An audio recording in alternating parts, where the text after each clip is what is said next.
A story about Christmas, about community, and about looking after those around us.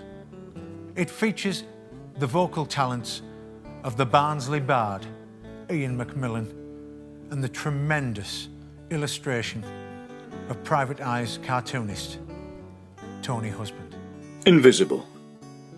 I wish this was a story I'd made up. I wish this was a fictional period drama with workhouses on the corner of a street from a darker time in history. But unfortunately it isn't. The year was 2015. This is the reason why we do Xmas presents in York every Christmas Day, to bring people together who would otherwise be alone. One of our guests was referred to us from a neighbour. He was just an old man who they saw in the street, would always smile and say hello. A nice man, but they never asked his name. Nobody knew his name. People didn't know much about him. He bothered nobody. He was even off Age UK's radar. It was as if he didn't exist. He had learning difficulties and looked to have slipped through many a net over the years. He just got on with his life, troubling nobody. He was anxious in the lead up to Christmas and had no phone, so we had to knock on his door. Eventually, we persuaded him to come. Timid is a word often used for small creatures coming out of the darkness. Albert was timid. He answered the door on Christmas morning to be greeted by chaperones in a pick-and-mix suit that any charity shop would have been before ever reaching a front-of-house hanger. But he wanted to be smart, and that was the best he had. "It's a lovely motor, this. It's like being a king being chauffeured about," he said.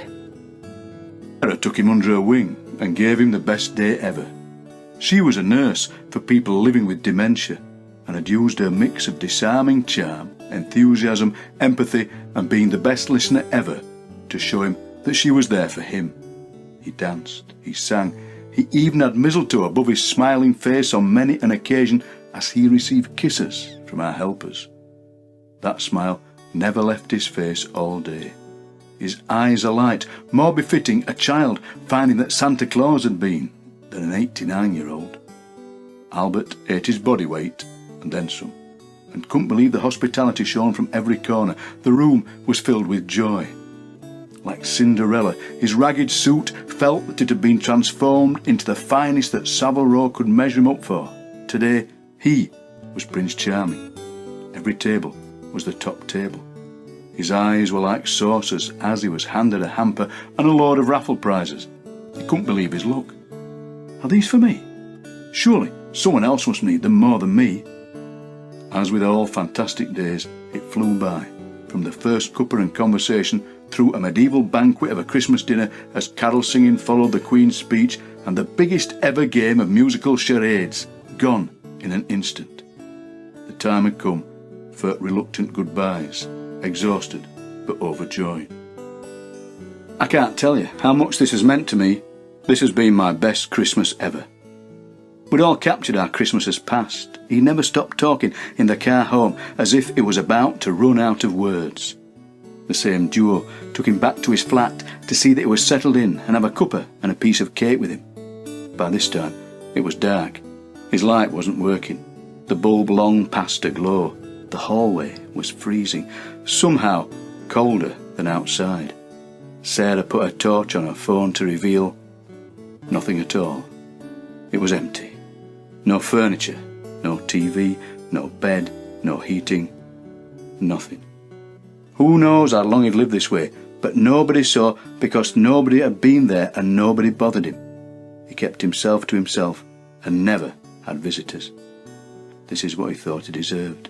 This was his life. This was his lot. So on Christmas night we made sure we remedied this fast.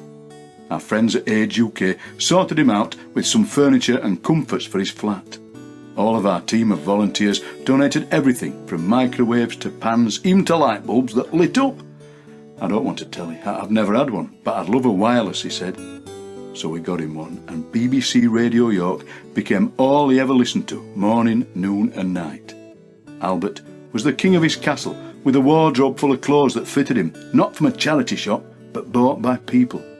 At 89, we sorted him home care and his clothes being washed and dried. He would eat like a king every day. his hollow cheeks filled out to accommodate his smile. Think of the best Christmas present you ever received. An Action Man, Lego, Kaplunk, Scalextric. Albert unwrapped company, conversation, togetherness, a door that opened daily and a life that he deserved for the last 9 months of his life. He passed away that autumn, but we were proud to have given him his last Christmas. So next time you hear somebody whinging about Note, remind them what Note really is. Nobody should have nobody. Nobody should have nothing. Happy Christmas. This is why community is so invaluable, not just at Christmas, but every time of the year. If you just look around and see the people who live around you, and you give an eye to them and you look after them, that's the world sorted. It's that simple.